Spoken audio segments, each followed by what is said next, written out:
YouTube, this is Airsoft Range Master Malone here. How y'all doing? Today I am going to be going over my Vietnam loadout for what I will be wearing and what I will use whenever I go to Rolling Thunder and to Vietnam reenactments. So let's go ahead and get on to the video. I know this is not a Vietnam weapon, but this is what I use right now.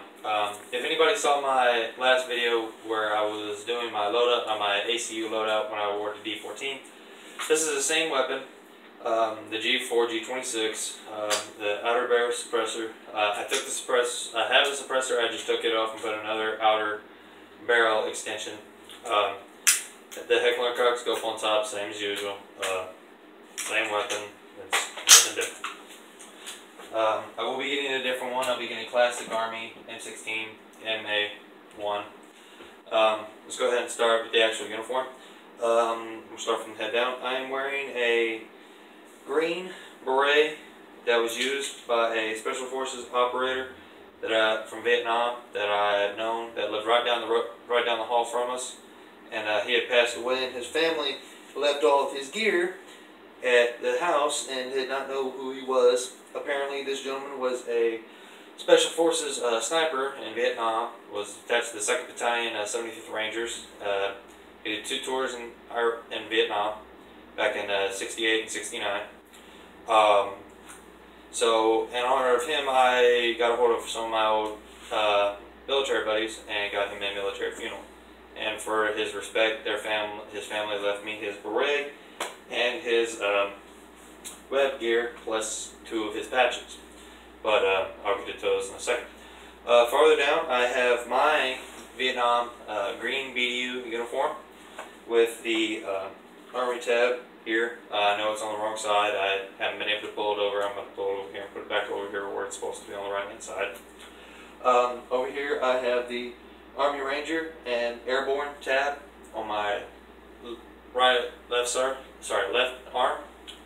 I don't have the other patch that I have. I don't wear it because it's not my old unit. I'm not an 82nd. I'm 101st.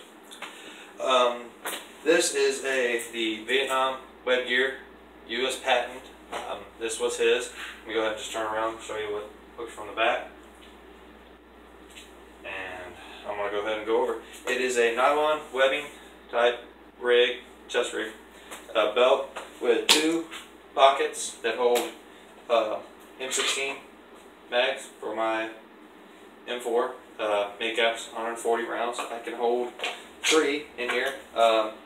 The Vietnam mags that they used in the military, you can hold sometimes around 6 mags in this pouch. I had 2, so I hold 6 mags for 140 rounds, mid-caps. On my right hand side is my primary pistol. I have the KJW Special Forces 1911 green gas and CO2 blowback pistol. If y'all saw my new pistol that I had uploaded on YouTube, this was my second primary backup to my Elite Force 1911. I don't wear my Elite Force 1911 for the simple fact that it does not look right for a Vietnam loadout, and this one does. Yes, I do know that this holster was not used back in Vietnam. I don't have that holster, but I will be buying one to go with this loadout. Farther down, you have the green BDUs with the 2 cargo pockets on each side, and black jungle boots. I know in Vietnam they had on the nylon here it was green, but I did not have the size for the actual Vietnam jungle boots in my size. I wore a 14, so it's very hard to find my size. I will be trying to find them so it looks realistic. On my back, on the web gear, I almost forgot, is a dump pouch. Well, it's not a dump pouch, it is actually a cargo bag.